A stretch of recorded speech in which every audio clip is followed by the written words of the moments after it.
Gladi upacara detik-detik proklamasi mulai digelar di Istana Merdeka, dengan melibatkan TNI, Polri, Paskibraka, hingga Drumban. Antusiasme masyarakat juga tinggi, pemerintah bahkan menambah kapasitas undangan hingga sekitar 3.400 orang untuk mengikuti rangkaian acara pagi dan sore. Seperti apa persiapan menuju 17 Agustus di Istana Merdeka?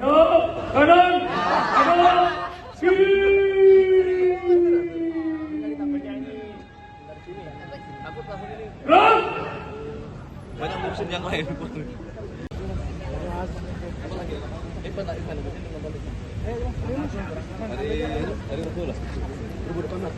Undangan dipersilakan duduk kembali. Oh ini.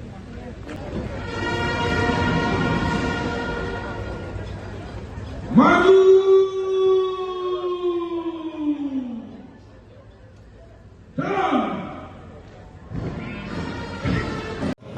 Kelahiran yang di luar Vaskes dilaporkan oleh kepala desanya ya, bersama orang tuanya ya bisa ke Vaskes setempat atau langsung ke Dukcapil setempat sehingga bisa langsung dikeluarkan akte kelahirannya juga. Sama nanti surat edaran itu saya akan jadikan satu juga dengan data kematian. Jadi kalau ada kematian yang terdaftar, ada juga yang langsung dikubur kemudian nggak terdaftar. Kita perlu juga data kematian. Ada yang dilaporkan tidak. Nah, nanti saya minta dalam surat edaran itu juga melaporkan data kematian warganya. Karena yang paling tahu di depan lah Kepala Desa. Terima kasih. Platform yang penting, pondasi datanya adalah dari data Dukcapil. Karena di Dukcapil ini ada setiap hari masuk data dari Dukcapil seluruh Indonesia 514. Ada yang lahir, ada yang wafat, ada yang pindah pekerjaannya dan lain-lain, pindah alamat. Ya, jadi 290 juta lebih penduduk Indonesia sekarang itu 97,8% sudah terekam biometrik wajahnya, tangan fingerprint dan retina. Nah, data ini tentu dapat dimanfaatkan oleh banyak pihak, terutama oleh pemerintah.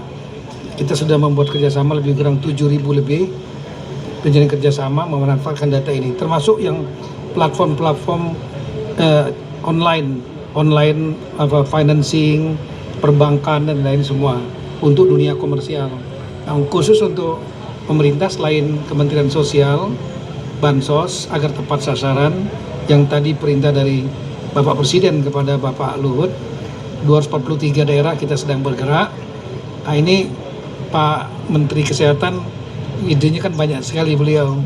Nah, bagaimana Pak Tito kalau kita bikin akte kelahirannya sistem di Dukcapil yang punya data lengkap masyarakat Indonesia digabung dengan sistemnya beliau, data sehat, satu sehat, diintegrasikan supaya setiap anak yang lahir langsung diberikan akte kelahiran. Saya bilang sangat bisa sekali dan sangat mendukung sekali. Dan itu akan satu mempermudah layanan publik masyarakat. Ya, masyarakat nggak harus kesana kemari untuk ngurus akte kelahiran. Yang kedua, tadi bisa memutus pungli-pungli. Ya, karena biasanya kan akte kelahiran diurus nanti harus kesana kemari untuk percepat mungkin ada sesuatu. Ya, ini sekarang enggak, begitu lahir kemudian langsung dikeluarkan akte kelahiran karena sistemnya udah connect, akte kelahiran keluar bisa langsung ke sarana kesehatan yang ada, puskesmas misalnya lahir atau rumah sakit, langsung diserahkan di situ, digitalnya bisa langsung di print out, dan kemudian bisa juga kalau orang tuanya punya email, dikirim lewat emailnya, atau kalau dia punya WhatsApp number, bisa dikirim ke WhatsApp orang tuanya, tinggal dia bawa print sendiri silahkan. Ini akan memutus dan cepat sekali. Terima kasih. Kelahiran yang di luar Vaskes dilaporkan oleh kepala desanya ya, bersama orang tuanya ya bisa ke Vaskes setempat atau langsung ke Dukcapil setempat sehingga bisa langsung dikeluarkan akte kelahirannya juga. Sama nanti surat edaran itu saya akan jadikan satu juga dengan data kematian. Jadi kalau ada kematian yang terdaftar, ada juga yang langsung dikubur kemudian nggak terdaftar. Kita perlu juga data kematian. ada yang dilaporkan tidak naik. Nanti saya minta dalam surat edaran itu juga melaporkan data kematian warganya. Karena yang paling tahu di depan lah Kepala Desa. Masih. Terima kasih. Ya, kalau ada ibu yang melahirkan anak-anak itu sekitar 4,8 juta setahun atau 13.000 per hari, kartu akte kelahirannya termasuk kartu keluarganya dan kartu ibu anaknya bisa langsung keluar secara digital, bisa di print out, bisa juga dikirim. Itu aja. Jadi terima kasih Pak Luhut, ini Pak Luhut sama yang sudah menginisiasi ini, dan terima kasih Pak Tito yang sudah membuka kerjasama dengan Kementerian Kesehatan mengintegrasi data Dukcapil. Mungkin dari saya pengantar demikian, Pak Luhut mungkin ada tambahan. Ya, dari saya sudah saya jelaskan tadi, kerjasama ini kami mulai sebenarnya sejak COVID, ya, sejak COVID dengan Pak Tito, dengan Pak Budi Sadikin. Jadi sekarang berkembang terus, dan arahan Presiden ya kita harus memanfaatkan teknologi, dan sekarang ya, dan ternyata setelah kita gunakan AI, prosesnya jauh lebih cepat dan jauh lebih akurat. Jadi saya sudah jelaskan tadi, bulan